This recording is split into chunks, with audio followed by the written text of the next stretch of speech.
Welcome to season 10 of the Parenting Aces podcast. I'm your host, Lisa Stone. We are proud members of the Tennis Channel Podcast Network and thrilled to have you joining us this week. If you want to watch the video version of this week's episode, I hope you'll go to parentingaces.com or the Parenting Aces YouTube channel. Otherwise, you can listen to the audio version on your favorite podcast app. That said, we have a great guest with us this week and are going to be tackling a really interesting topic, I think, something different for Parenting Aces. And that is, what does it mean to be an athlete as a young person? And what happens when your role as an athlete morphs and you become an adult and no longer playing your sport on a daily basis, no longer training for your sport on a daily basis? And how do kids manage that? So I'm really excited to have Rishav Khanal joining us for the podcast this week.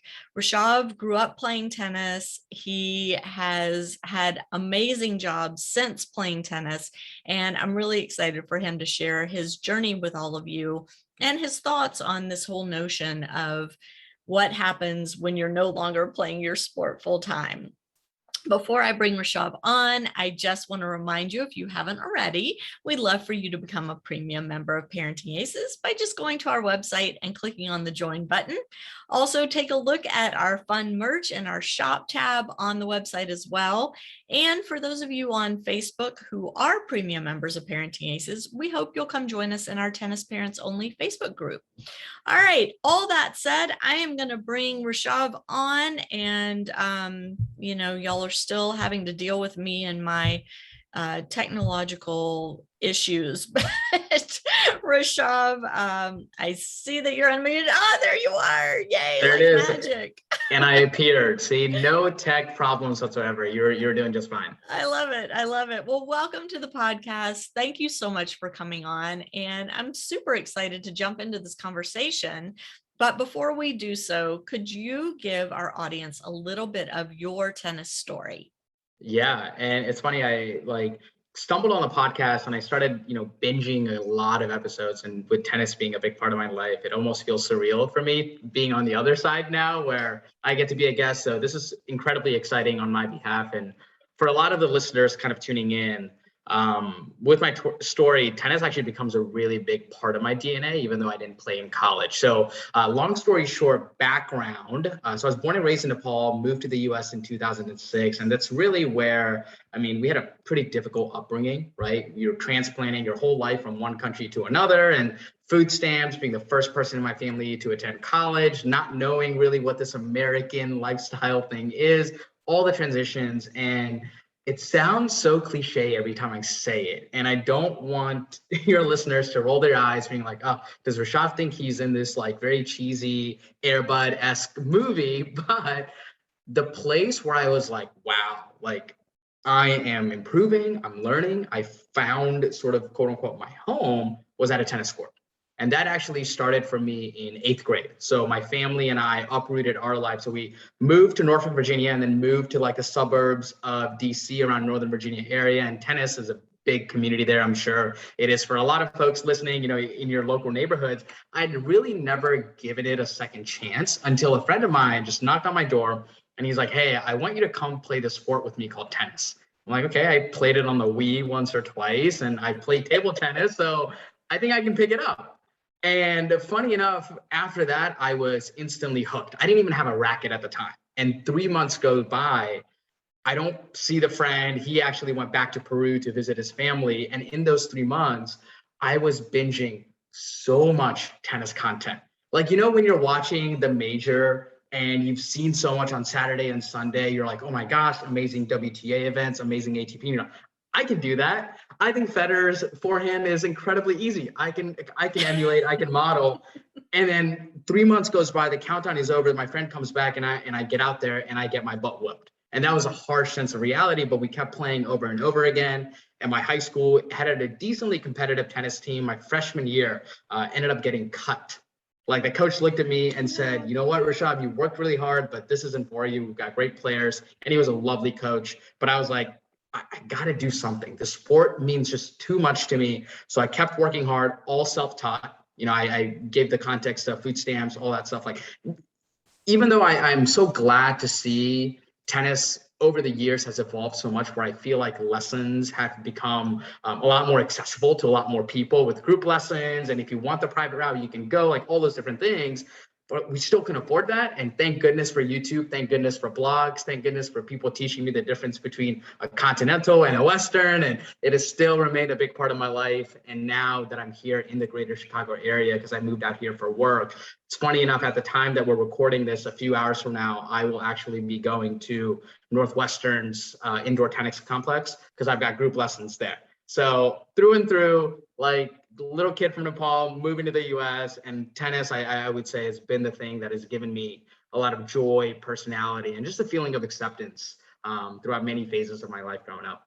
So doing the traditional junior tennis tournament path, earning rankings, traveling all over playing tennis, that wasn't your gig. You really fell in love with the sport, wanted to learn how to play it, get as good as you could, play for your school. You went to college. Tennis wasn't part of your recruiting for college or your decision making for college, but it stayed part of your life through college. And can you walk us through like your college experience going to Virginia Tech and what you were doing there that kept your hand into the tennis world? Yeah, for sure. So towards like the end of my senior year of high school, where tennis was a big part of my life, that's where I went from being cut freshman year to now senior year. I'm playing number one doubles and number three singles, self-taught player, and I'm there competing with the likes of kids who grew up in the racket clubs. And that was a very, I think, from a confidence standpoint, now that I've gotten to like sort of reflect back on those times, I'm like, man, it built a lot of character and an insane amount of character when you're 16, 17 years old. And, you know, it's fortunate to where it's like, oh my gosh, my life is crashing down on me. I got cut from the tennis team. Now I'm never, it just, I think it was a very defining moment. And for me, when college came into the picture towards my senior year, this is actually something that you had talked about in a couple of episodes before, where a lot of junior players oftentimes have that love-hate relationship with the game. And I think I had put so much pressure on myself those 4 years of high school where I needed to win. I had that chip on my shoulder, right? Like, oh my gosh, no one believes in me. I need to win every time. And after those 4 years, I just stopped having fun. And what I really missed about that enjoyment that I once had while I was in 8th grade was just the pure bliss, like not caring whether you lose 6-0 or you win 6-0. It got away from me. And at that point, athletic wise, that's where I actually transitioned to playing for, as your listeners are going to think like, what kind of transition is that? But I actually played for Virginia Tech's Ultimate Frisbee club team for a semester. And I actually shut down my tennis ambitions. But then towards the second semester, I had met a friend who had downloaded all the tennis apps, would get up just like me to watch the Masters 1000 events. And meeting him was a spark where I just continued to watch tournaments passively. And then it wasn't until I moved to Chicago that I said, you know what, I think I'm ready to just pick up the racket again. And I needed that time off, but now I have such a healthy love and appreciation for the game than I think I did when I was in high school, because it was more about, I think, wanting to prove something to myself, which I don't think gave me the best mentality, but it also was the biggest thing that I think ended up growing my confidence. So catch-22 a little bit. Yeah. So what did you major in at Virginia Tech? Yep. So at that point, I was majoring in business IT. Okay. So essentially the major is, you are in a place where you can understand all the technical language, like the techno babble stuff, but you've got the personality to translate a lot of those technical things into normal English, normal, like people speak. Right. So that's essentially what the major was. But for me, after a lot of experimenting and even having opportunities at companies like Under Armour, where I got exposed to a lot of athletes and working in those departments to really give me a sense of real world experience besides just theory and what's happening in the classroom, where I realized, man, I'm not that great at the techno babble stuff. Like all the tech stuff, I don't know if this is where I really get excited. versus being in a role where I get to show up in front of others, speak, build relationships, and that transition into me looking at opportunities. And that's when LinkedIn actually came into the picture. So even before I graduated, I think I still had a full year left before I walked out of Virginia Tech getting the degree. LinkedIn came back and said, hey, Rishav, we'd love to have you for a rotational program. So it was a year of just a lot of fun college times where I got to relax, got to enjoy my life. So the major was business IT, did nothing with the major, and just leaned into some of the strengths that I built, which was relationships and just constantly improving myself, and owe a lot of that to growing up with tennis in my life.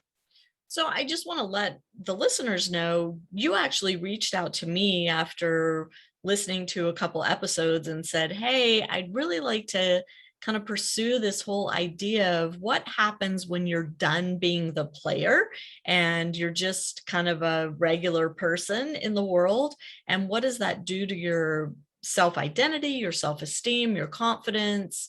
And we had a phone call and chatted about it a little bit. And to me, it sounded like a topic that I felt our audience really needed to hear about and that I wanted to dig into as someone who helps tennis parents through these different processes of junior athletics and junior tennis in particular.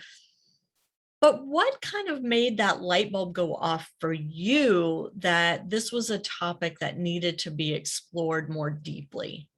Yeah, Under Armour. So I'll start there to really Okay. paint that environment, because I think that's a fantastic question.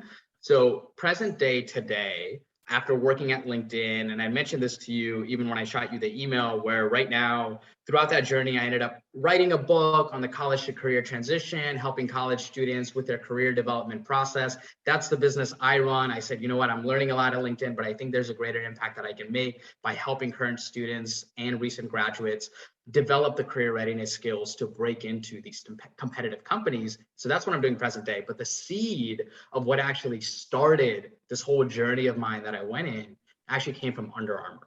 What I got to experience firsthand, the challenges that can sometimes happen when full-time athletes, and we're not just talking they were great athletes for 4 years, right? Oftentimes collegiate athletes have been playing their sport since they could walk.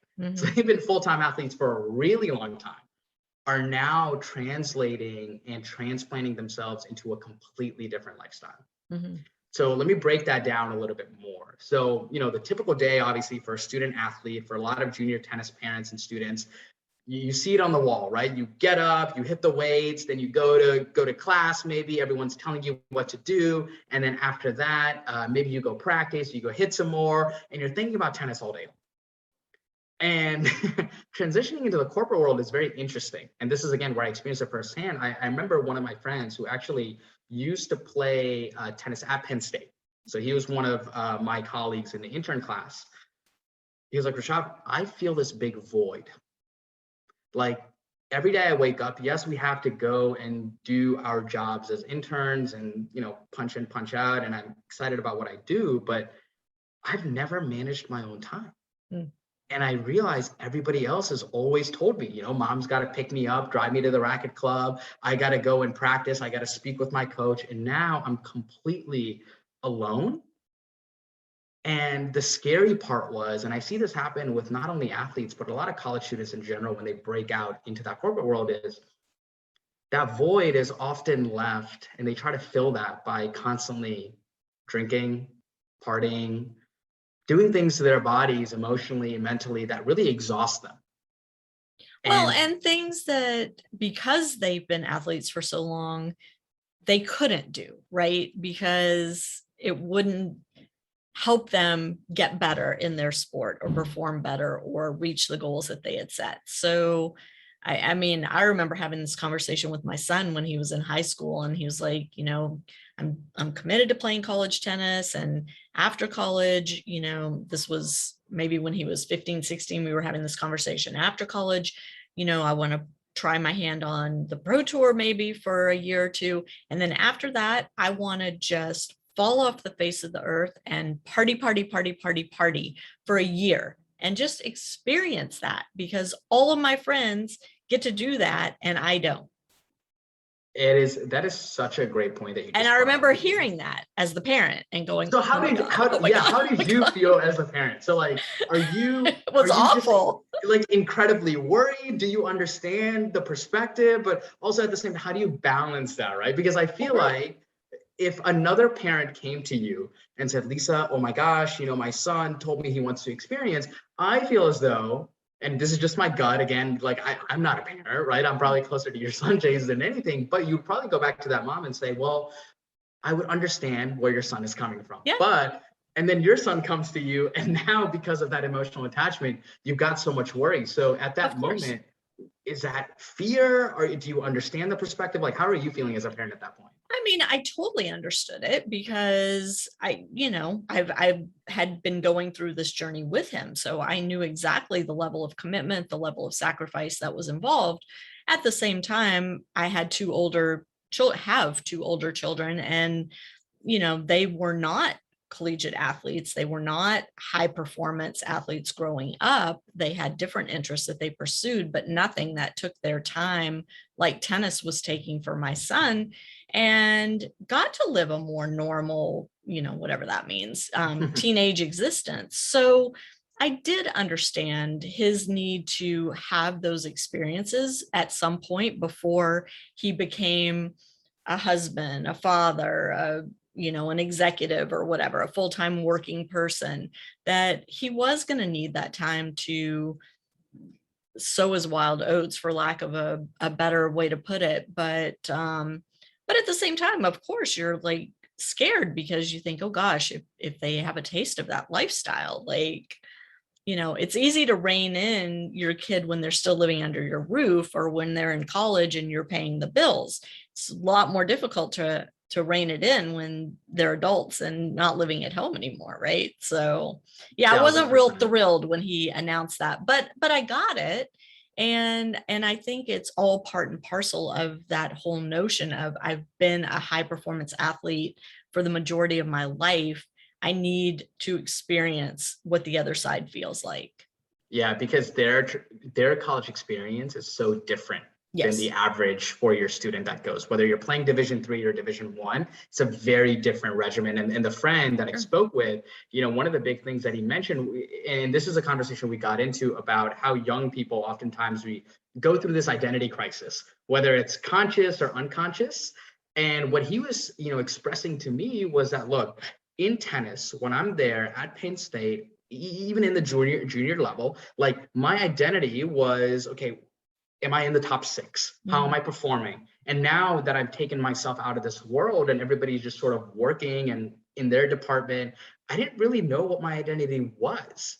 And he felt like in order to grab a certain sense of community, that camaraderie, oftentimes it would come in the shape of, because that was the easiest thing, right? Because you're 20, 21 years old, and these internships nowadays are paying so much amounts of money. So you're making a lot of money, you want to go have fun, and you shouldn't not have fun. It's not like go silo yourself or anything like that. But he was saying, that's where I felt home again. That camaraderie that you feel on the tennis courts, it just comes in a little bit of a different shape because I get to travel with my friends, I get to hike with my friends, and I get to go to bars, and I get to make memories that I just didn't have time for. So completely understood it, but there was something else deeper too that was just really transformative. And that was a journey that kickstarted for me. I'm like, are more young people feeling this way? Like, why didn't I feel this way? Like, how do we solve this gap? But I see it all the time in athletes. That dilemma always exists.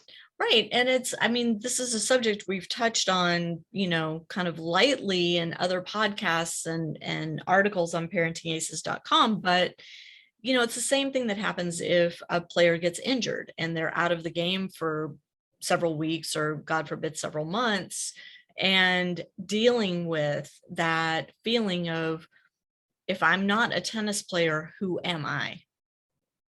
Right. And I think that's the question. And that's what you and I are here to discuss today. Yeah. Okay. And it has to be, I think, as a parent and even the student or coaches listening to this, like the thing that I've heard from athletes over and over again is when they feel as though they finally overcome that identity crisis is when they fully understand and internalize tennis. It's not who they are, it's what they do. It's a piece of what they do.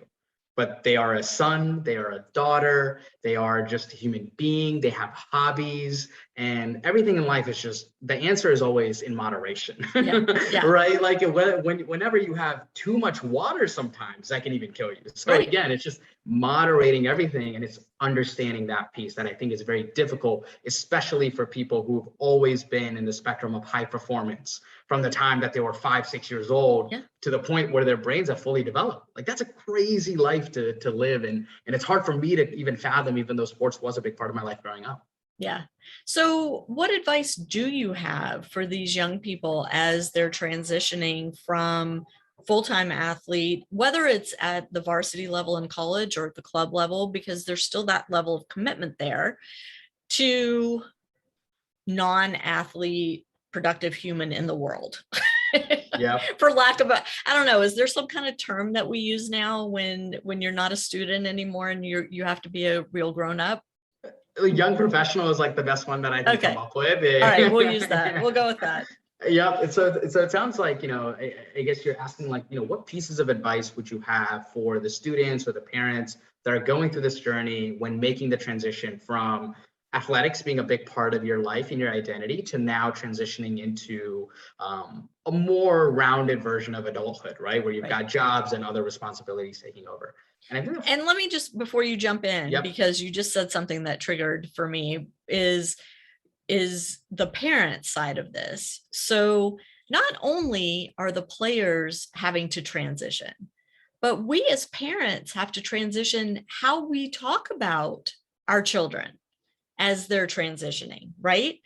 Because for years, it's my son, the tennis player. My son, he plays competitive tennis or whatever. Now it's, well, my son, he used to do this other thing and now he's doing this thing, right? Yeah. So it seems like, there are two characters in the story, if you will. You've got the student side and you've got the parent side.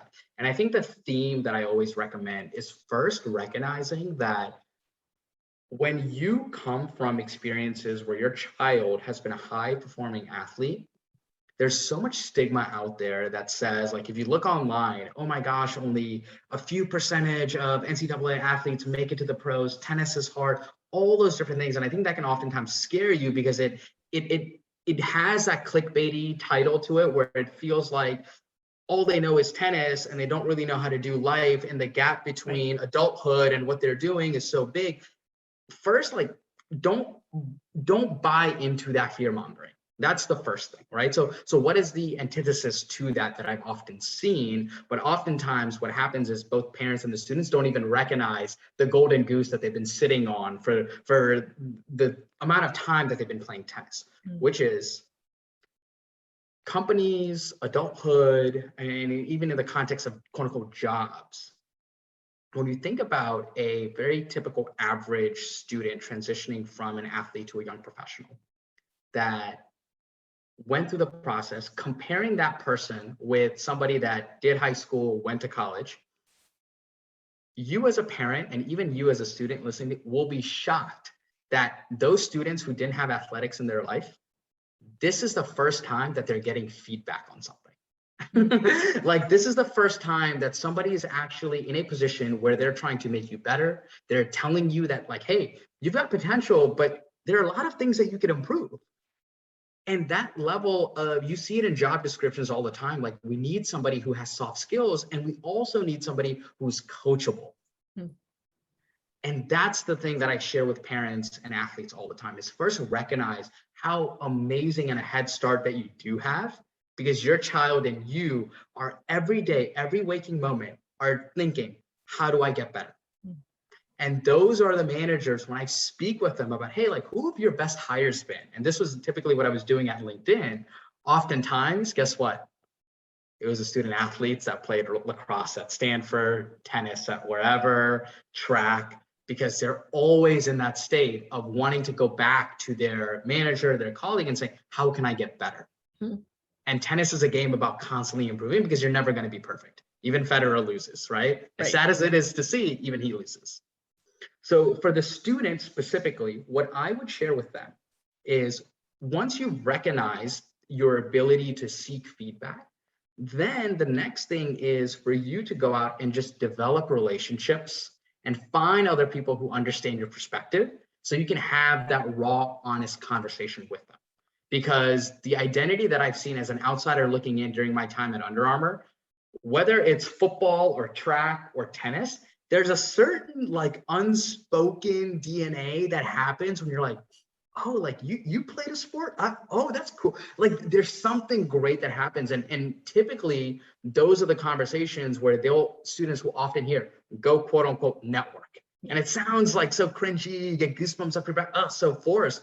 That is networking. Just go out and build relationships. Mm-hmm. And as a parent, your role is now no longer constantly having to be next to your child, going to them. All it does is transitions into you being the best board member. And a board member for a nonprofit or a job, what they do is that they're not running the day-to-day of the business. What they're doing is they're listening to the CEO. And they're taking that advice and saying, well, it sounds like this. And when I was going through the same experience, this is what I did. What do you think? And you're just creating that frame where it's a little bit more equal. And that's hard for a lot of parents, rightfully so. But you have to think about giving your kids some slack and being that board member because they're experiencing so many new things for themselves that you almost have to let them fall forward because they're going to come back to you and you can now bond over the new experiences and that whole term adulting, like that's where it really comes from. Sure. And I mean, what's so interesting about this, and again, my tennis playing kid is the youngest of 3. So I had already gone through this twice before he finished college, but it is an interesting place that you find yourself in as the parent when you have been so intimately involved in your child's day-to-day to suddenly have to pull back. And the first time we experience that, of course, is when they go to college, assuming that they live away from home. And so that's kind of our training ground, right? Is while they're in school living elsewhere. But then once they graduate college and go become a young professional in whatever that means, then there's another giant step backwards that we have to take as parents, but it also is a transition in our relationship to our child. Now we are relating as two adults rather than a parent and a child, though they're still always our child and we're always still their parent, and we're here to support them and to kind of, rein things in when they start to go a little crazy. But at the same time, they have to own their decisions and their actions from this point forward. So it is tough, but I will say from personal experience, the relationship that I have now with my son, it's phenomenal and it's fun and it's exciting. And like, I'm his biggest cheerleader still, but it's in a very different capacity than it was when I was the parent driving him to tournaments every week.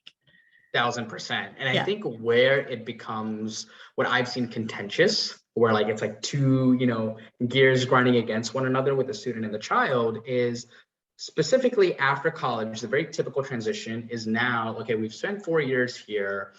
Now, what are you going to do? How are you going to, really understand how to have responsibilities and get a job and pay bills and go out and step on your own, start making an impact for yourself? And it's unfortunate, but oftentimes, whether they're an athlete or even just a regular student, the 4 years in that university, they're not necessarily being taught all the career development skills that they need. So I'll get to why this matters for the parent in a second. So what that means, the impact for that student is senior year comes around and everybody's like, you got to go get a job.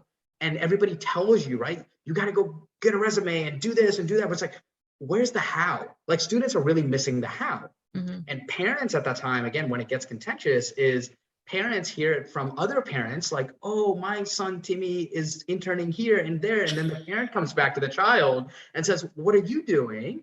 And the parent necessarily doesn't quite understand how things have changed since they were last looking for a job. Right.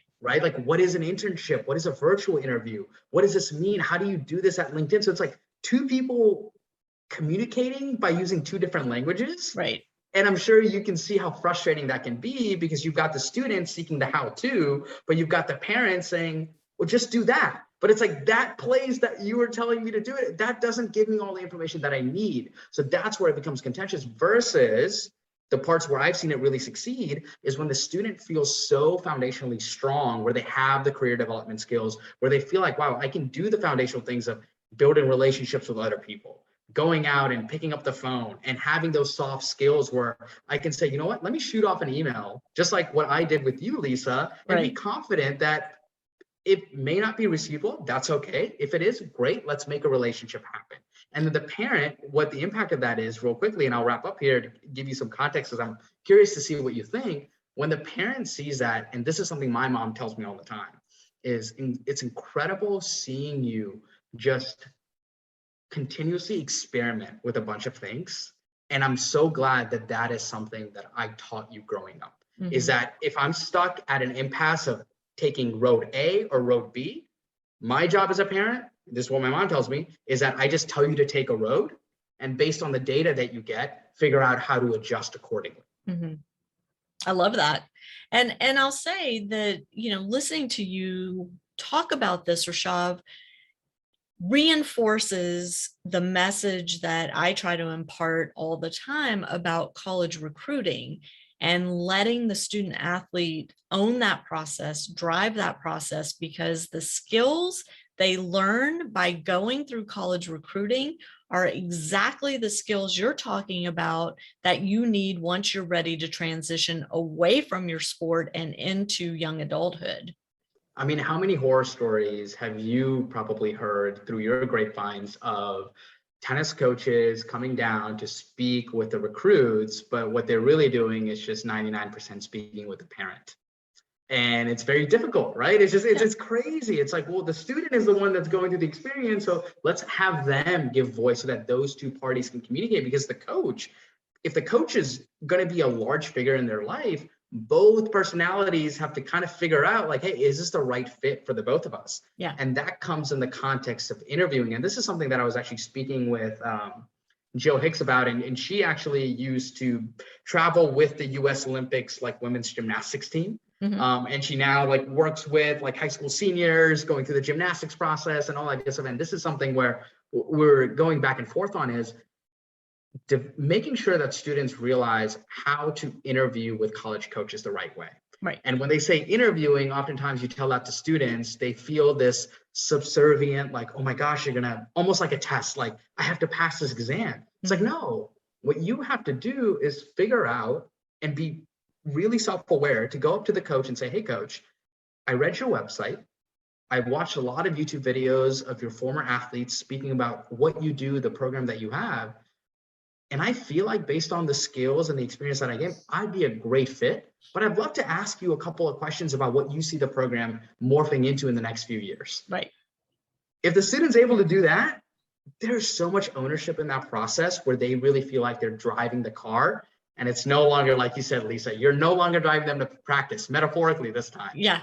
They're the ones driving themselves. If they own it, they will thank you for it later down the road. Absolutely. So going back to this transition period from college to young professional life, we know you have to have these soft skills. And hopefully by going through the college recruiting process, these tennis kids have those soft skills. They know how to talk to people in positions of power, people in positions to provide them something that they're seeking, right? They know how to sell themselves effectively to a potential employer, or they know how to take in the information that they're hearing from the person they're interviewing with and use critical thinking skills to understand what's really being offered, what they're really going to be stepping into, as opposed to, as you said, a clickbaity ad on LinkedIn or one of the other platforms, right? Because companies are really good at making the job sound like the ideal situation. And in reality, sometimes that's not the case. So what are some of the other skills that you feel these athletes need to hone as they're transitioning out of their sport and into professional life? Yeah, so I think that the biggest one that comes to mind is actually getting away from their bubble and truly networking by utilizing LinkedIn or other forms of social media to go out and speak with people that are maybe 3 or 4 years ahead of them, that they aspire to become in the next few years. Because oftentimes when I speak with students, and this is why I built my company, is like, it's the idea of, look, you can give a man a fish, he'll eat for a day, teach a man to fish, he'll eat for life. Right. And when you have that foundation, everything else just follows through, right? And that's what we kind of focus on, is developing those interpersonal skills and those career readiness skills. But in the context of student athletes, the advice is, number one, go to LinkedIn right now, if you can. If you're listening to this, if I would put it on speaker. If you're a parent, say, hey, like, child, listen to this because this might be helpful.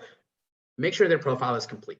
Right? That's the biggest thing. That, like, your personal brand. I know when I say that to a lot of parents and students, like, they freak out. All it means is that you have a presence online and you've built that LinkedIn. And from that LinkedIn, you know how to use it well enough. And this is the 1-2 punch that if more student athletes did this, oh my gosh, the amount of opportunities that would open up for them. Just like how you and your family have probably identified your dream 50 colleges, emulate the same type of dream 50 with the companies that your child is possibly interested, or the 50 roles that they're possibly interested in wanting to do. Now, 50 roles is a little bit difficult, which is why I suggest 50 companies. And these companies can be, you can literally look up, if your child wants to get into marketing, top marketing companies for young professionals. Right? And these surveys have actually Google is your friend. Google is your friend. It is your best friend. And then the key is to find, and they're almost always the first or second link that come up. But all these surveys now are so dense because they survey around like 500,000 employees, and employees aren't going to lie, because give them a chance to really give you the whole truth about their employer, they will. And even in that list, the employees are saying, I really love working for this company. So for us in our program, we target companies specifically ranked really high for overall employee happiness. Well, that's what I was just getting ready to ask you, because the whole work environment has changed so much in the last just 2 years since COVID came on the scene. And we have so much work at home opportunity and things like that, that the notion of job satisfaction, what that means to a young professional, is very different from what that means to somebody my age seeking a job, right? And I think my audience knows this. My husband's an attorney and has his own law firm. And when he's trying to bring in young attorneys to work for him, his whole approach has had to change dramatically since COVID hit the scene. The war for talent is very, very, very competitive.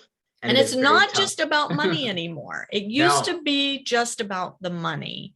No, it's so not about that anymore. And I think as a parent, the better we can understand that, the more supportive we're going to be able to be for our kids as they make this transition. So here's something that's bubbling up that I think generationally parents what I find are just starting to comprehend. And it's a little bit tough to digest because it's so different from the world that they were used to when they were first looking for a job.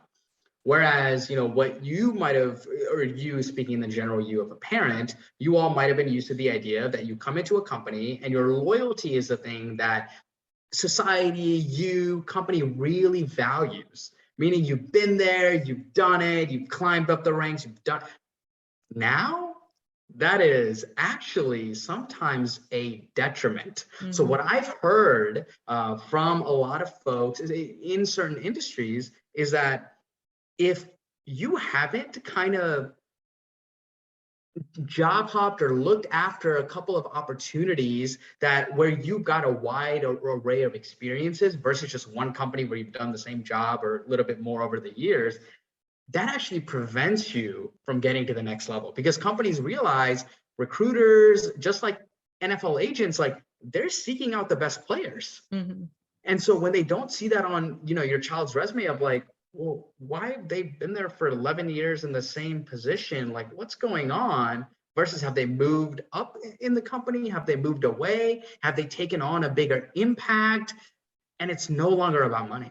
Right. And it's really about what can you do once you're there. And then for the student or the athlete going in, it's the freedom. They don't want a boss micromanaging over them. They want the flexibility of possibly being remote. They want to go to Mexico and still be online and work. And that's possible.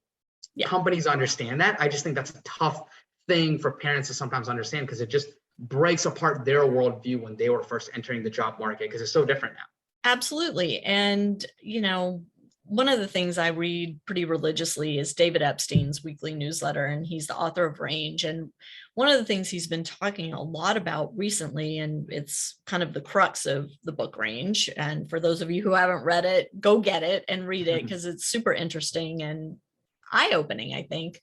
But he talks a lot about this whole notion of, exactly what you're saying, that companies now aren't looking for the long-term job holder. They like seeing a resume with all different types of not just companies, but work responsibilities. So do you know how to interact with customers? Do you know how to manage people? Do you know how to create social media content? Do you know how to sell? There are all these different pieces that come in from having different jobs in different industries and with different companies, that the aggregate of all of that becomes the attractive thing.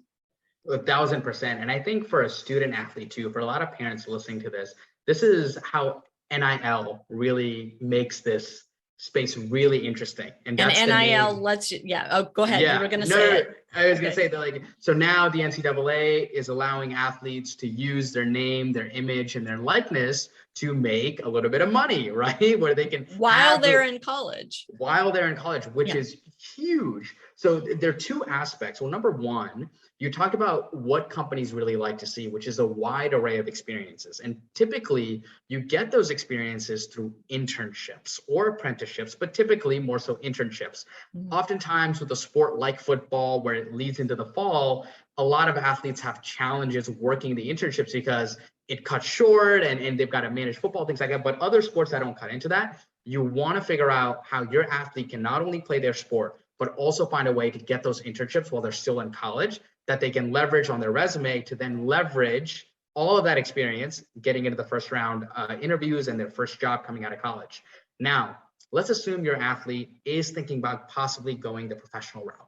Okay. Or they want to take the sport so seriously where just having internships here or there just may not fit into their schedule. So how do they develop those experiences?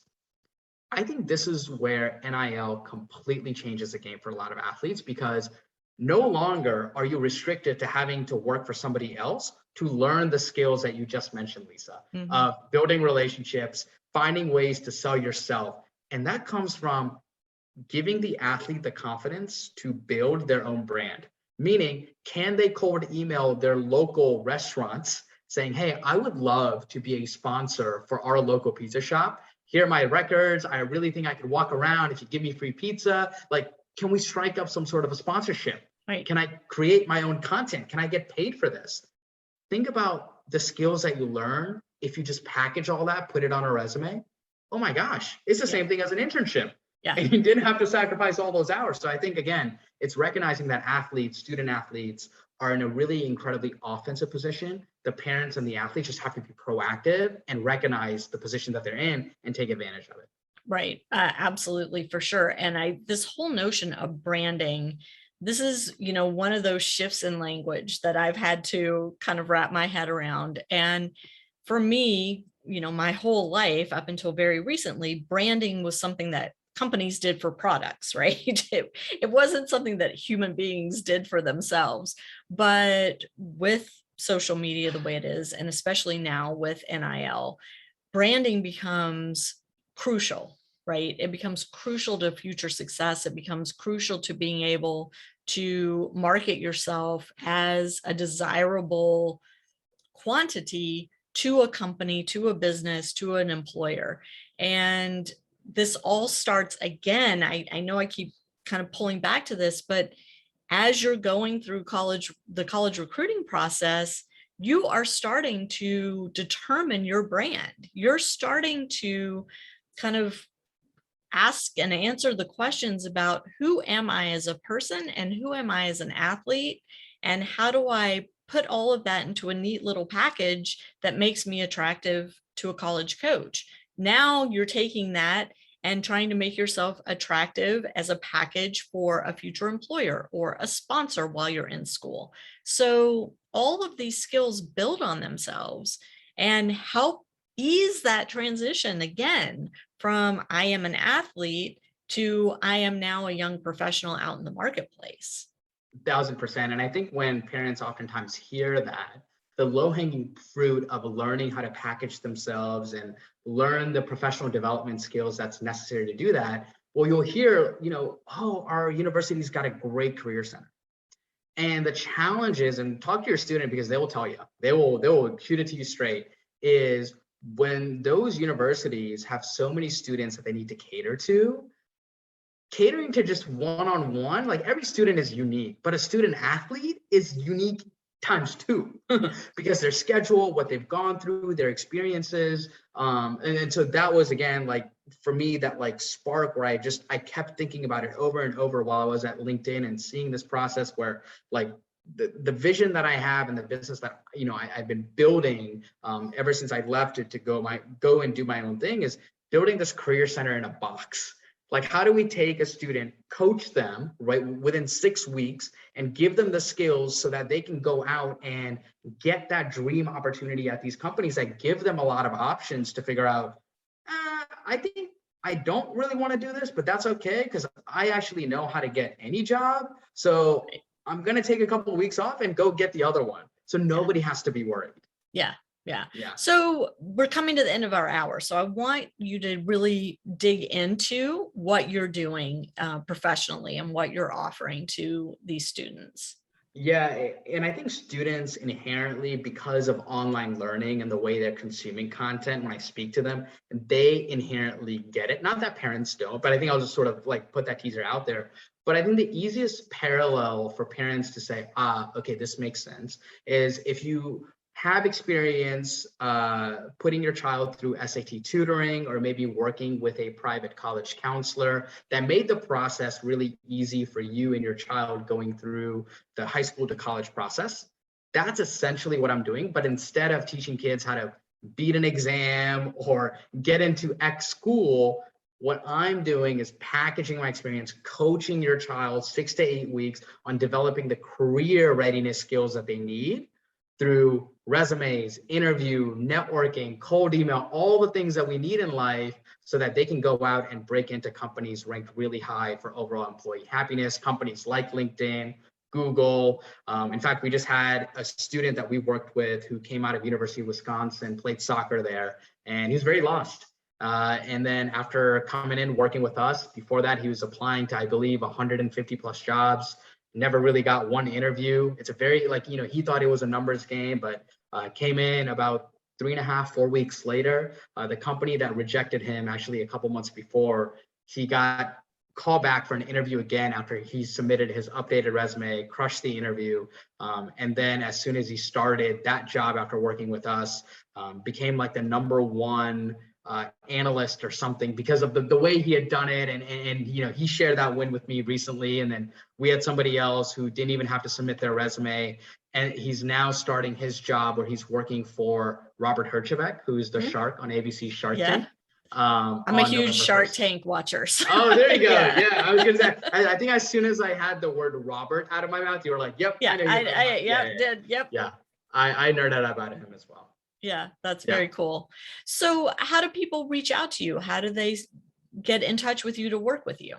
Yeah, so I think the biggest thing that I have right now for parents listening is I want to first help you understand how the world of hiring and everything has changed from when you were looking for a job to what your child is going through now, so that you and your child can be on the same wavelength and speak the same language. Okay. So when you go on Facebook and you just type in career planning secrets for parents of college students and recent graduates, or you can just type in career planning secrets and just look up that Facebook group. ask to join, and there's a whole course. I'm on that community. We've got a bunch of parents who are active in it. That's going to be the best place. If you have a little bit of trouble finding that specific Facebook group, just email me at Rishav, Rishav, at compoundcareer.com, and I'll make sure you get access to that course. Because I think the best thing for any parent is the reason that they want to go through me is that they want to feel comfortable that their child is secure for the rest of their life. Sure. And for the parents, I also want to help them understand how the world has changed so that when they're speaking with their child, everybody's on the same page. And for the parents, access that course, binge on it, watch it, and you'll find all that good stuff on the Facebook group. And we'll have links to all of that in the show notes on parentingaces.com. So make sure you check those out too. Awesome. Well, thank you again, Lisa. And I know obviously this was a very different, podcast for your listeners, but hopefully this is a conversation that you and your child can think about, reflect on, because again, I keep saying that student athletes are in such an offensive position to really come out, and for the rest of their lives, they've developed these skills that most students are just starting to learn when they're 22, 23 years old. But companies like Nike, Under Armour, Google, companies really making an impact are looking for. And your child would absolutely excel in all those roles, or go out and say, you know what, I work at those companies, kind of do what I did. I feel like if I were to go back and get a similar job, I could do it again. So maybe I'll go out and do my own thing and experience life. It's just giving them options. So thank you again. And again, very surreal experience being a guest after binging so many episodes that I have of this podcast. That's very sweet of you, Rishav. Thank you. I appreciate you coming on. And, there's a little bit of method to the madness here, that this is our final episode for season 10, which is airing right before Thanksgiving. Lots of family opportunity, family time. So the hope is that for the parents listening to this or watching this, that you're going to really kind of start to think about what kind of conversations you should be having with your student athlete who is nearing the end of the athlete part and getting ready to transition into professional life. And maybe you can start having some of these conversations with them while you're having all this family time over the holidays, and get them kind of geared up for taking steps in the new year. I think the timing's really good on this. So Rishav, thank you so much for reaching out to me and for sharing what you're doing and the importance of what you're doing, and hopefully getting the juices flowing in the heads of our listeners to help their student athletes smooth that transition process from student athlete to young professional. So appreciate it. Thank you very much. Yeah. And to my listeners, thank you so much for tuning in. We'll catch you next time on Parenting Aces.